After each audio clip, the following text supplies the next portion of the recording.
la Turquie est obligée de faire des réformes au niveau des institutions, au niveau de justice, au niveau d'éducation, au niveau partout. Mais le parti AK n'a pas bien réussi de réaliser les réformes. Mais on peut expliquer la situation avec le parti AK ou non. On a besoin d'une réforme institutionnelle et constitutionnelle en Turquie. La Turquie, malheureusement, a quitté le processus de l'Union européenne depuis 2 ans. S'il faisait des réformes en avance, je pense que la main de l'AKP ce sera plus forte qu'avant.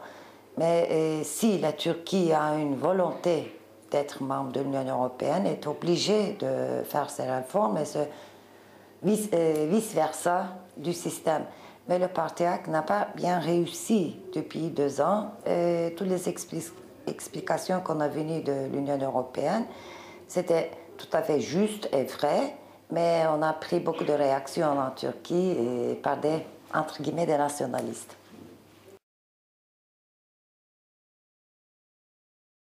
Je pense qu'il n'y a pas beaucoup de différence entre le Premier ministre et le chef d'État, mais il y a une concurrence dans le parti avec cette fermeture, le processus de la fermeture du parti AK. Il y a des concurrences dans le parti aussi, parce que, comme tous les partis politiques, il y a un débat pour être vivant ou bien pour être réélu et dans les années qui vont venir. Alors il y a une discussion dans le parti politique et il y a 3 axes peut-être. Il y a des nationalistes, il y a des islamiques et il y a des libérales. Maintenant, nous allons voir qui va gagner dans les nouvelles conditions.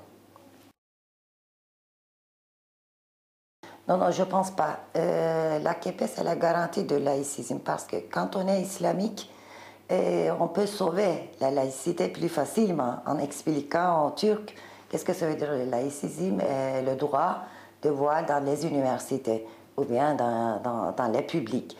Et les autres partis ne pourraient pas le faire parce que les autres partis signifient la laïcité kémaliste. Et c'est le parti AK pourrait être le seul garantie de la laïcisme.